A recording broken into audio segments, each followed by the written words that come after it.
reserves. And we've had a lot of discussions on that already. And some of the concerns are those willows, especially blocking that one stream that comes from the back area. Taking the willows down is one concept, but I think taking the willows out is my concern, because I don't want the roots to remain and have new plants come up. And I know we're going to have to work with the district, the water district on that. But those are some of the challenges that we're going to have to deal with. Oh, I see the hand up. I can give you an update on it, sir.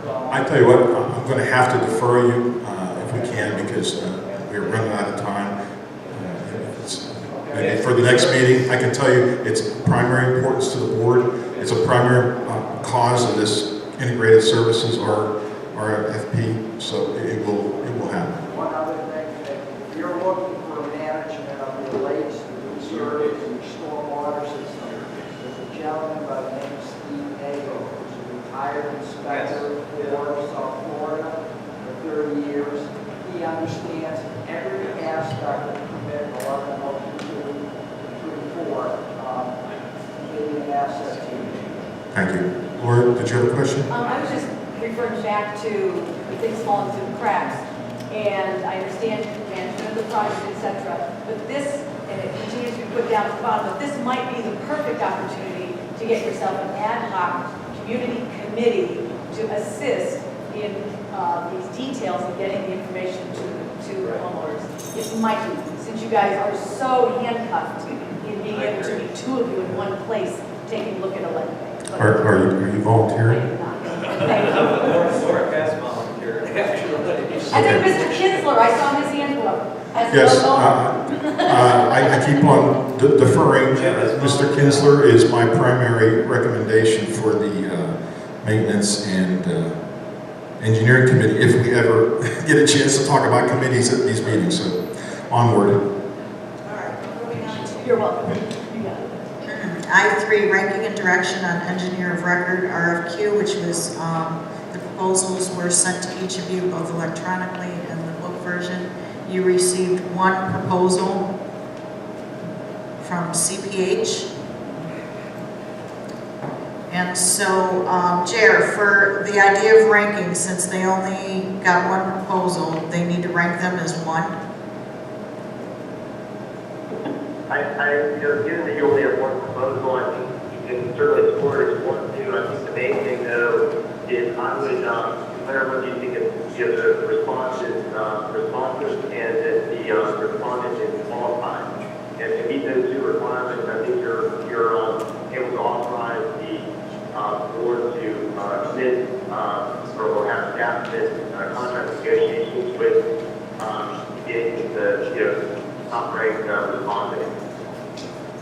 Under the CPA, that's one that makes sense, or I can step back and sort of talk about the CPA more generally, it's fine. Hopefully the board has had a chance to look at the reference document. And, any comments? I have to say their credentials, their breadth, the depth appears to be very impressive. They've outlined in their organizational chart not one engineer, many engineers with specific backgrounds, specific skill sets and experiences that they would bring to bear. Taking the recommendation from Heritage Bay, their management company, their board of supervisors, they're quite pleased with the work. Again, to my comment earlier, the more continuity that I believe that we could have between these waterways that are interrelated and interconnected, the better off I think we are. Looking at Heritage Bay's budget, and now they have different number of ponds and lakes than we do, I would say that based on the budget that they are spending, the pricing certainly seems in line. I see a rates and reimbursables rate sheet, but I don't know how that would translate into our annual budget. And without getting into the rates and reimbursables, since I have no idea with no competitive bids whether that might market or above market or a great deal. That would be one concern. My other concern in reviewing their qualifications was that initially, that being right now, they are nearly at capacity. Even though they have multiple engineers, they indicate they have a $4.5 million workload, and it appears that they're somewhere maybe 200,000 or 300,000 below that right now. So they're at full capacity. It will diminish. It looks like the project is coming to fruition, and then beginning next month they would have capacity, and then it goes down from there. So that was my only two observations.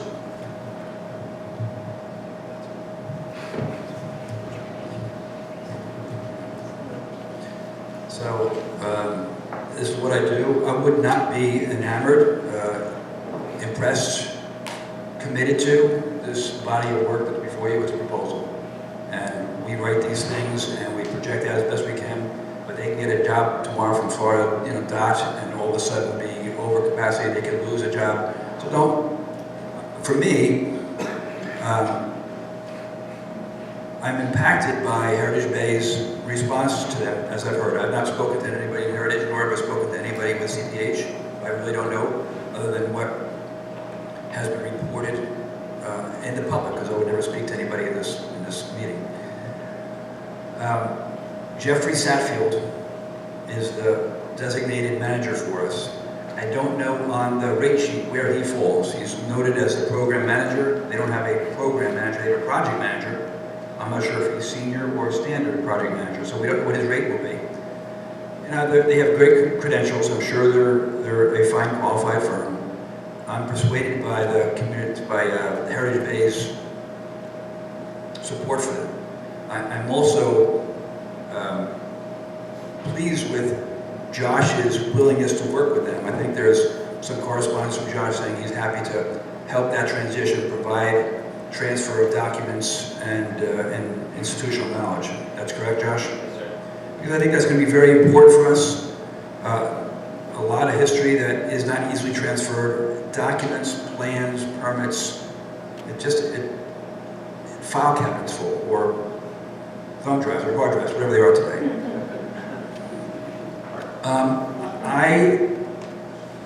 I read and write these, used to, thankfully I don't do anymore. I think it's a fine firm. I think we'll be well served. I would love to meet the gentleman and have an interview with him if there was a way to do so, but I would not want that to impair the timing if this board was inclined to move today. Remind me, Josh, what's your last official? That's what I thought. Yeah. That's the reality check. Exactly. I think it's like May 22nd. But That's right. Like I said, I'm planning to stay on in a lower capacity. I was going to ask you as long that. as necessary. That's great. Appreciate it. And for what it's worth, I've worked with it's a small community. Yes. CPH is a very qualified firm. I consider that. I was going to ask you if your opinion. Yeah, I have something that I would tell you, not that. Yes. This is one I would say. And I'm trying to find the rates. Oh, it's not in there. It's here, Jim. Here, you can. That's Sharon. Oh, I'm sorry. This is public information. Yeah, this is right off their website. Yeah. It's not a proposal. It's right off their rate. That's their rate sheet. So. Yeah, like for example, principal rate's 190, mine's 185. Project engineer, they're 120, mine's 125. I mean, we're plus one. Yeah, okay. Exactly. Good. Thank you. That's very. Yeah. I mean, it's all. There's a bunch of them. Yeah, that's fine. I'll give you some background because I've taken the reins with this. First and foremost, to me, May 20 was the deadline from the standpoint. Yes, Josh may extend it. He's not required to do it, but May 20, we need to move forward. Number two, this is something we can do again next year. I mean, we are not locked in by any means. So what I want to do is I want to move forward. I want to get a new direction. We need to get some, and I'll give you my background with CPH. I first contacted them after being recommended by Heritage Bay for a construction manager. They were the construction manager for their RIPRAP project. So from that standpoint, I did talk with Jeff and at length talked to him about their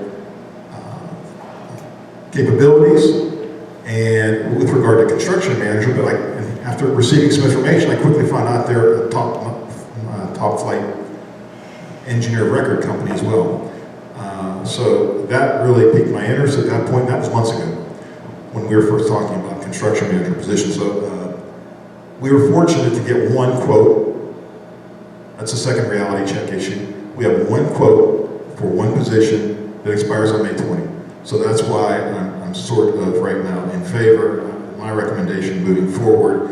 The rate sheet, Josh, and maybe this is something I was going to ask, but you maybe have more insight on this. The rate sheet's negotiable. Yes or no? I mean, for a company like yours, yes or no? Given a long-term contract like a year's contract worth of work. That's an individual. What's that? That's a very individual question per firm. Okay, but well, give me a very general. I gave my church Okay. All right, perfect. I guess that's my point. I mean, you know, and Lloyd, just for information, I have reviewed Josh's rate sheet and I've reviewed this rate sheet, and I would say they're in the range of 5% higher. So, I mean, that's the sort of premium we're paying on a straight cut sheet. So again, if we can negotiate, that might disappear. It's really not 5%. It's really about, some rates are about 2.5%, 3% higher than some are a couple. Right, yeah, but I'm talking about in general. With all the positions that I looked at, I would say if you were going to, if I had to give a general description, I would say it's somewhere between, let's say, 0 to 5% higher. It's not outrageous, Right. but it's not a bargain basement either. It's going to be about the same. Now, I will tell everyone this. There's a line of people outside of my home door with projects and that need fixed. And obviously, number one priority is going to be, in my opinion, number one priority is phase 3 estimate validation. And priority number 2 is going to be phase 2 installation. But a close part 3, or item 3, is going to be starting to get back to the homeowners, getting back to solving their problems. And these are some serious problems that, in my opinion, are Pulte's responsibility, but that's neither here nor there, but it needs addressed. So that's why I feel the way I do. My final comment on this, and I find okay, the reason why I want to talk to the individual, Jeff, is that his resume shows that he's based out of Tampa. And Tampa's 3 hours away. I don't want to be paying portal charges $180 an hour times 6 hours to come to a meeting. So there are certain elements of our negotiation of our contract that we do need to get into. I don't know, I think we need to do it now, but I would make a motion that we move forward with CPH subject to final negotiation, whatever that can be qualified as. And I'll second the motion. And we could call for a vote. All in favor? Wait. You are declaring the proposal is responsive and qualified, and authorizing staff to commence negotiations. Correct. That's my motion. Okay. And we have a second. All in favor, signify by saying aye. Aye. Just to expand on your point, Stan, just to remind each one of us up here, I think it's absolutely necessary that you who are qualified, George who's qualified as engineers, interface with them and make it extremely clear as to what our expectations are, what their roles and responsibilities are. An organization cannot function unless everyone understands what their responsibilities are and what their metrics for performance are. And that goes for the law firm, the management firm, anyone that comes into contact that we're writing a check to. We, again, to Stan's point, the buck stops with us. But if we're not making it clear to our vendors and our suppliers and partners, they can't do their job either. So we have to be very clear with them. And I highly encourage whatever task any one of us takes on, that we make sure that those performance measures, that those expectations are very clear. And I think that's where much of the past issues have arisen from this. I do. Thank you for that, and I agree, and I will tell you this, we have an excellent template 500 meters away. They have a very, very well-run integrated approach, and that really helps prevent things falling through the cracks. Okay. Time's up. Next. Okay, we have consider resolution 219-04 setting a public hearing. I found 2 errors. Oh, I'm sorry. No, it's consider resolution number 219-01, authorizing the chair and district manager to authorize certain expenditures. So move. Second. Who seconded that? Bill? Bill. All in favor, signify by saying aye. Aye. Did we explain to the traffic as well? Okay. It's Again, already passed. but- yes, sorry about that. I've been approached by many homeowners to get things done, and right now I've been working through the HOA to get things done, and in order to facilitate things going forward, myself and the manager had the authorization to do up to $4,999 worth of work without having to go through the HOA. So basically, I'm hoping not to bother you as much going forward. I saw what you had to do to get a $600 tree get torn out over drain lines, so I know it's like, I hope that this can help facilitate things. And by the way, it's a 2-step process. 2 approvals, chairman as well as manager. It's all about getting things done quickly and trying to get a fast response possible to the homeowner. All right, now move on to I-9, consider resolution number 2019-04, setting a public hearing on rules of procedure. Jared, is this yours? Yeah, I'm happy to cover this. Our office, periodically, probably every 3 to 5 years, updates our district's rules of procedure. And these rules govern really 3 aspects of kind of district business. It's first off, it governs kind of how the board meetings work, what the roles of the supervisors are, what it takes for quorum and how we respond to record requests, all that kind of day-to-day operation stuff. That's the first part of the rule. The second part of the rule deals with the rulemaking proceedings themselves and how to go about adopting rules, which are required from time to time for Florida law for different things.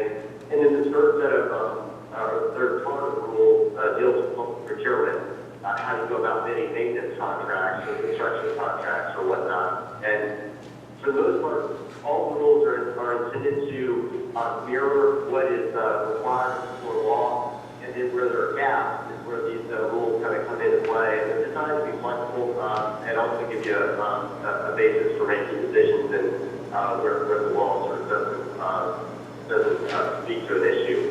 So what we'd like to do is adopt this resolution today and authorize a rulemaking hearing to be held. We could have it at our second meeting where we can consider the rules and finally adopt them subject to any comments you all may have. If you have any questions on the rules as presented today or on the process? But this resolution doesn't tell me anything. Is there any major changes that we should be aware of as board members in all of these reference statutes? I mean, it says statute this, statute that. Is there anything major that we need to be aware of that's changed that could impact the board? Major. I would say that the set of rules going down right now, I think it's pretty out of date. So there's probably a number of different changes that have occurred in the last, 5 or so years. There's been changes in public procurement laws. There's been disclosure requirements that the legislature has undertaken. So I can't think of any particular items. I think you'll have questions as you're kind of looking through the rules over the next few weeks. Feel free to reach out and see if we can talk about the report to the questions. Okay. Jared, the only, wow, The only comment that I have is when I proofread it, it's in our book as page 52, which is the first page of the resolution, first paragraph. It says that our district is situated in the city of Jacksonville, Florida. That needs to be fixed. That's probably a typo. Well, it is. And then it's referenced again on page 22 of the document, or 74 in our book, City of Jacksonville Procurement Code and our requirements of the Downtown Improvement Authority. That has to be fixed. Rule 3.0.3. So, Yeah, that's probably, that's another typo. I'll look at my paralegal and get that cleaned up. yeah, thank you. So Jared, you need this move today? It's your line, this is not the resolution that's public hearing for May 22nd. That's what we're looking for. And of course, none of the rules will be final until we hold that hearing and finally consider them. And if it's worthwhile, would you be able to point to what's kind of like what I've asked for in the past, like a legal report, if there's something in this body of documents that is unique, kind of what Tim was going to, I think we all have a sense of what the rules of procedure are. I'd be interested to know if there's anything that's changed that we should be thinking of or aware of. It's material, but otherwise, Yeah.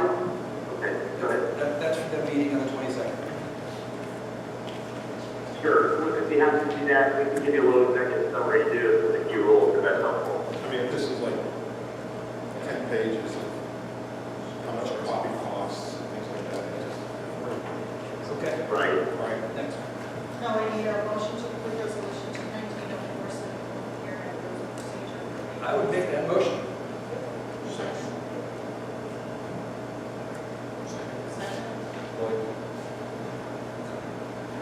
All in favor, signify by saying aye.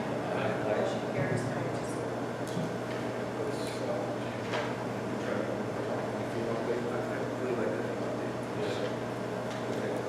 Let's move that to item Okay, last meeting I provided you, I don't know if you still have it or not, a paper copy of the list of items that have been completed and the items that are pending.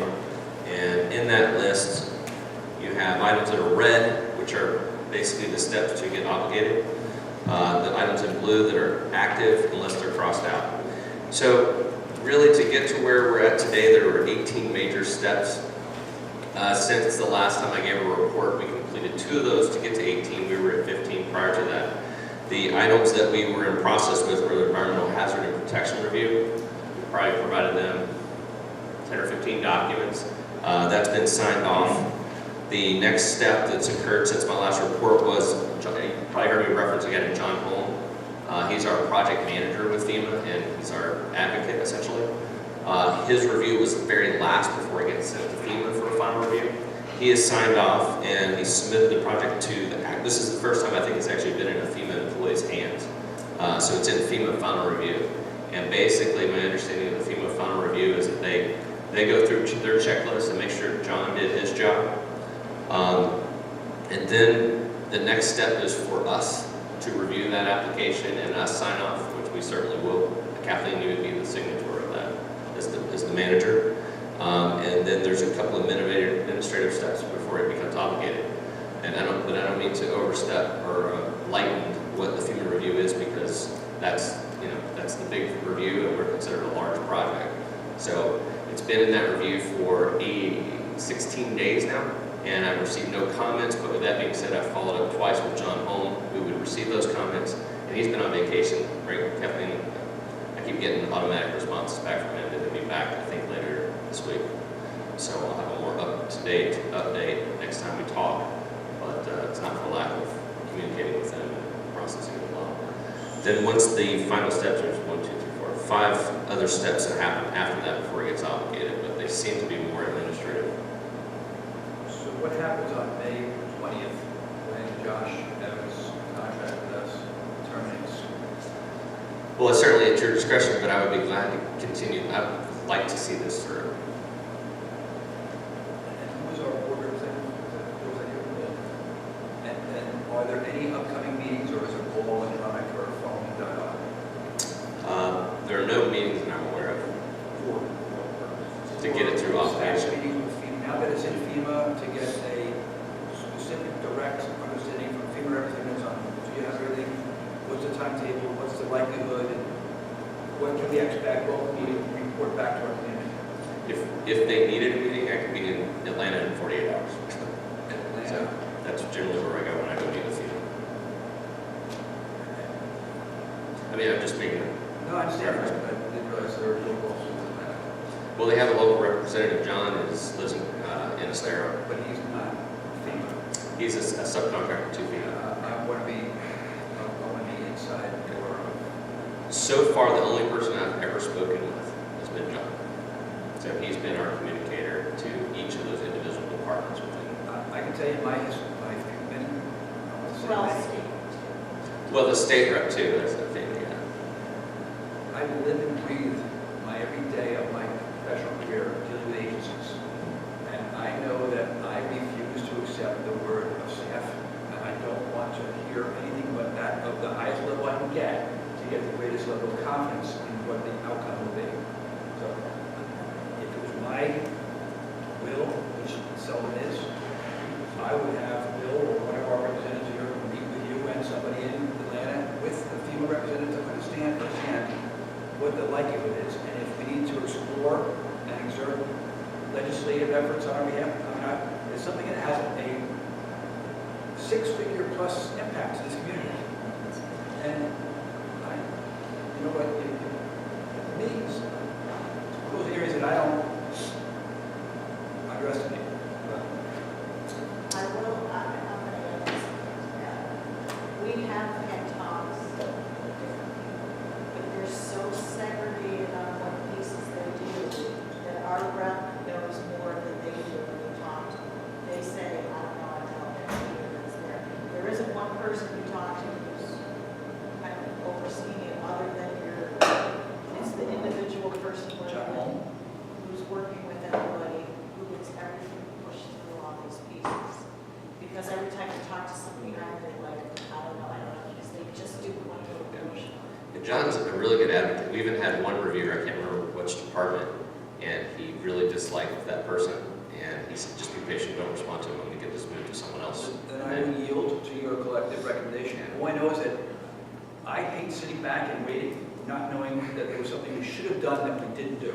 That's my only view. If you're telling me professionally that we should rely on John Holm and not ruffle the upper level cages, okay. The thing is, they don't work together, so roughly one person doesn't get Yeah, but anywhere. historically, I don't go up a level, I go up, there's 4 levels if I can, and we'll then work the levels down. Where we may need to do that is at the state level. I I can tell you, we're doing the exact same thing in Ave Maria, they just got it.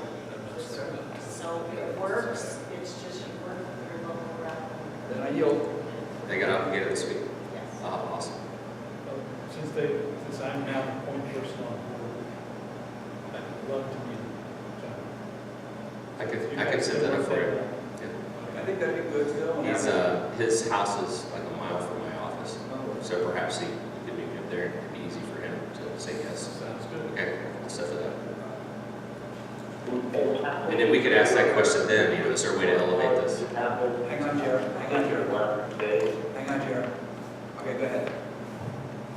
Yeah, I was just going to ask you, Kathleen, is the board aware of those recent correspondence that happened in the last days where you all reached out to us on it? The chairs. Okay. I didn't understand what he said. Share with the board. I'm happy to speak to it first. If you want to do that, that's fine too. New correspondence. There's a question concerning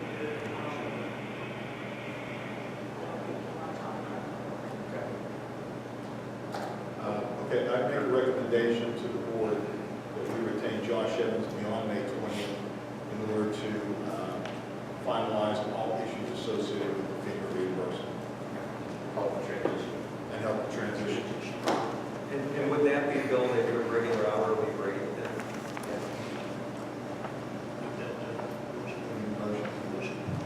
Lloyd? I'll second. all in favor, signify by saying aye. Aye. And you're agreeable with that? Yes. Thank you. Thank you. There's one more item I would like to discuss, and then taking the rest, that is in reference to the communication to the homeowners. I was planning, we were trying to get this on the agenda for a while, but now it seems like it's more urgent. So basically, we're at K2 on the agenda.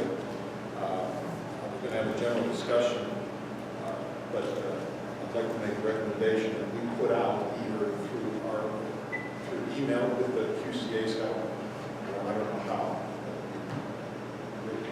but somehow get a communication referencing the fact that the phase 2 and 3 projects now are imminent and that we need to address homeowners on the lakes and their requirements for docks and water lines and power lines, etc.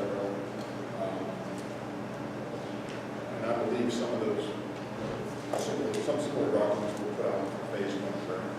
So You maybe, provide them. They have the, QCA has the email system, to put everything, and if you provide them the information. okay, Last so, time we provided an exhibit was, yeah, where we're going to be in those somewhere. okay, but I think we need an early warning Yeah. right now, and we'll say maybe more text, technical later, get the things firmed up. Right now, just an early warning out to the residents, so.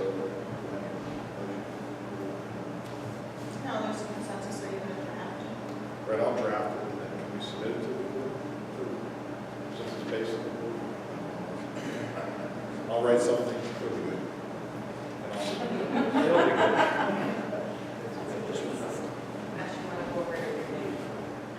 No, it's fine. Get behind us. but you and I, Jerry, probably need to, just make sure we cover all the bases, and make sure it's in a general. So, try to get that out, just haven't had a chance to discuss it, how to discuss it.